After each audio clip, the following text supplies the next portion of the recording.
sure how it could be better. And when you go to America, for the most part, there's no better. I mean, there is better, but in certain aspects, other countries are like, oh shit, America has everything that we really need. You know? So it's like things of that nature where you go out, you don't have to pay tip, but you're getting the best customer service you ever got in your life, and you're just enjoying the culture, and people are just so welcoming. Versus you go to America and it's the complete opposite. You kind of have to cater to America. Why aren't you conforming? Why don't you speak English? They live very slowly here. Like one thing I was told from my leadership class instructor, I guess, he was saying, like, I know I told you about this, like they don't honk their horns here. And like you put the whole flashers on when somebody lets you go through. Thanks, fam. The hazard lights. Yeah, so like I guess my instructor was talking to a buddy of his, and he's like, "Why do you guys drive slow everywhere?" Blah blah blah. And the Japanese man was like, "Live slow, enjoy life," and he made my instructor feel like crap. And I was like, "Wow, that's crazy." Like they're just you just enjoy it. Like you don't need to be there fast, except I want to blast Tokyo Drift songs. Yeah. Oh, for sure. That's been definitely a thing of the memes. What do you miss about America that you don't get out here? Besides your family? Oh man, I was gonna just say my family and friends. Honestly, they're the only ones that's the main thing I really care about. America. I mean, I like miss my anything about the culture. Nah. That speaks volumes. Yeah, I mean, like if I could bring like Philly with me everywhere, that'd be pretty cool. Just I don't know, some cheesesteaks and Wawa, and I like the block. Shout out to the block. I don't know what was happening. Or I missed the block. Is that okay? we got Keen feeding Arod some propaganda to exploit on the podcast. But no, all right, cool. So yeah, I mean you've been a few places. You've seen the culture with Japan, and you've experienced obviously the American culture. Yeah. As far as being in the Air Force and being treated as the woman you are. I know I've explained the whole sharing your location and checking in with women. Yeah. What other things do you see that men don't have to do that women do all the time? Like in the sense of security and confidence and, you know. They don't have to shave their legs. Facts. No. Except if you talk to a Puerto Rican from Puerto Rico, they shave everything. Oh God. No, I was actually going to go along the lines of security, like you said before about, I don't know, you don't really have to watch your back as much, I guess. But you kind of said all that, and it's just going to keep going in a circle if I keep talking. No, I mean, I get it. We kind of cover a lot of things, and there's so and so Trixie said everything apparently.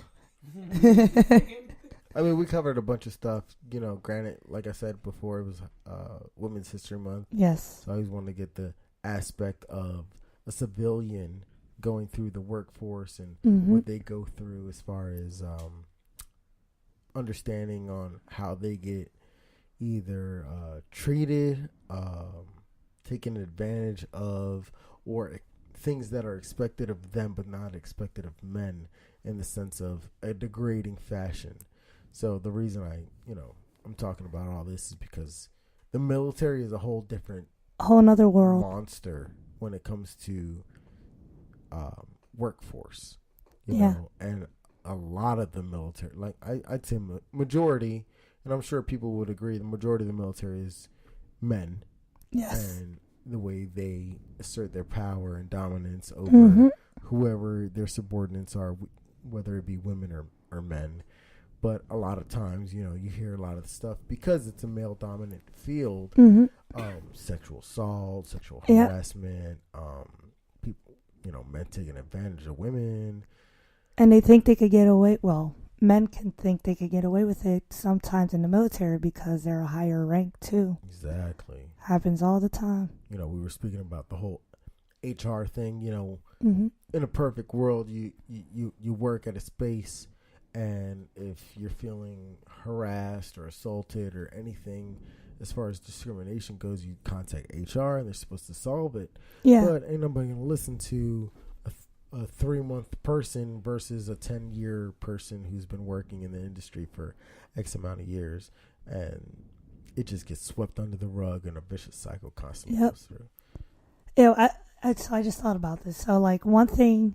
I know when we get, like, new girls to the shop, I mean, I've been in for 5 years now, but, like, let's say fresh chick coming from boot camp, you always got to warn them about the jokes that are going to be said.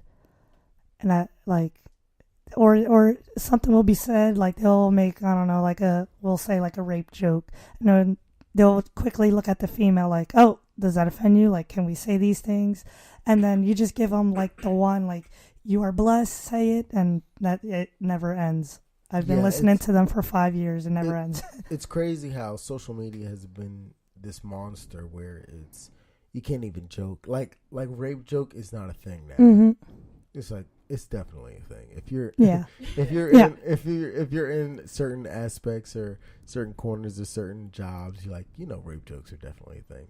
I was explaining to you guys how a buddy of mine actually got married and had a whole family off of rape joke. Yeah, you told me that. And that's crazy. Like, oh my God. And that was just years ago because we weren't as sensitive as we are today, which is it's kind of an internal battle because you want to say, those jokes, there shouldn't be a place for those jokes because they're terrible. Mm-hmm. But at the same time, if you have a dark humor, those jokes are hilarious. Exactly. And it's like, just like you said, you have those new people checking in, and people are trying to gauge, where are you on the spectrum of dark jokes? And in the middle, if anybody knows anything about the military, it's a very dark place. It is. With a ton of dark jokes.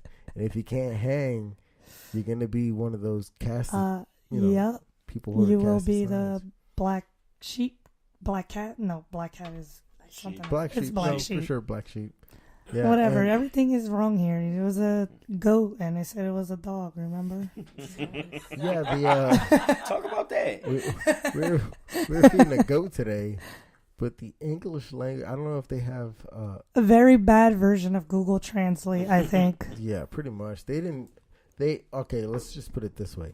They didn't spend any real effort in translating their language to English because there was a goat and it said if the dog is not outside, it's because it's sick. I don't even know. If it's raining, the dog will be safe. If it's raining, the dog will be asleep. The dog will rest. The dog will be resting. It's just like, it's not a dog. There's a dog. It was a goat. It's just this goat in this big old pen.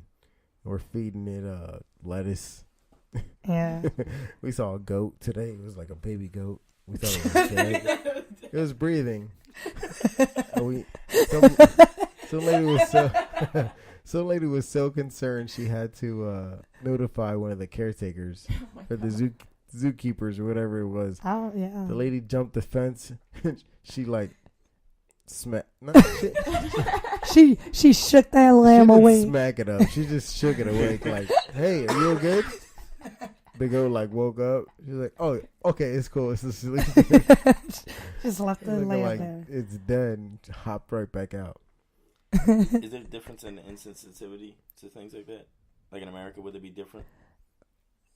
Like, do you think? Yeah, for sure. Do you find Japan more sensitive or less sensitive to everything? I feel like they will be more sensitive because we're loud people. Americans are loud people in general, and I feel like everything is just quiet and calm, And us, I feel like we're just like loud, rowdy people. I mean, you see how Gate 2 is during the day while all of us Americans are at work and stuff. It's nice and quiet. And then at night, everybody's out there partying.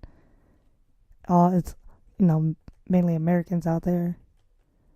Maybe I kind of made that joke when we saw like 3 Japanese people walk into one of the clubs. Mm-hmm. And they were wearing suits and kind of like sunglasses. Like Men in Black? Yeah, in a sense, for sure. And I said, oh, look, the Japanese guys were like, hey, let's go to America tonight. The whole place was so American. I found a nickel. It's not even the currency. I feel like I haven't found a nickel. How? I found myself a nickel. It's just like, it's not even the currency around here for people that give change like that. Exactly. But it's like, just we find our niches and our social circles where we decide that's where we're going to go because it's comfortable for us. Mm-hmm. And it's all American.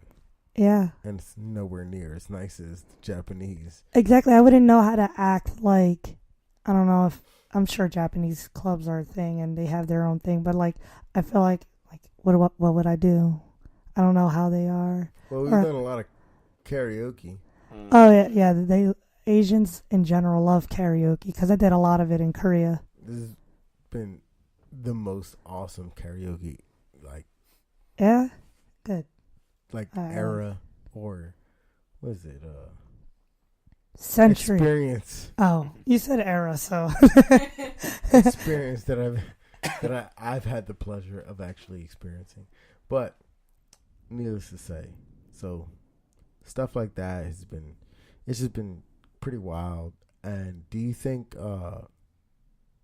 what you experience as far as not sexism, but you know what I mean, in the case of being judged on your ability to do work because you're a woman, do you think that's carried on from America because you're in the Air Force, or is that just like a universal thing?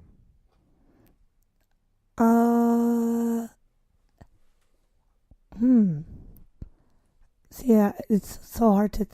It's hard to think about American things. I feel like I don't know. I haven't lived there for 5 years now, and I gotta go off of like. But isn't the culture kind of the same still here? Even though you're not in America, the culture is very strong. I mean, from what I've seen, I don't know if what you experience is different. Do you like it at least? The culture of how they will respect you. See, I'm all thinking I'm trying to think is it military or Japanese people? Well, I mean, definitely the military is going to treat you a certain way versus the Japanese or non-American, like the way they treat women in America versus the way they treat women in Japan. Like, what are those differences that you see the most of, if you see any? Period. Do Japanese men treat you different than they would treat a Japanese woman?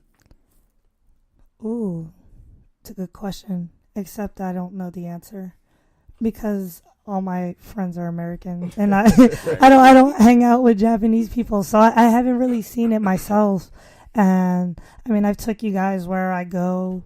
If I was to go out, I did meet an Okinawan girl yesterday at the bar, and I loved how proud she was. That's literally, she said, "Hi, I'm Okinawan," before she told me her name. And I was like, I don't think I would ever introduce myself as, "Hi, I'm American." She's rubber her set. Yeah, real quick. Yes, it was really cool. So you don't find any real difference. I mean, obviously you don't. I guess you don't just deal with the locals. No, yeah, I don't know. I haven't really noticed it. I mean, well, that's good. I mean, the fact that you haven't noticed it just means that it may not exist. Culture either respects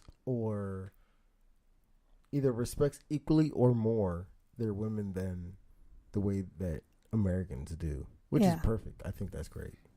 So stuff like that. I mean, If you can't tell the difference, then that's an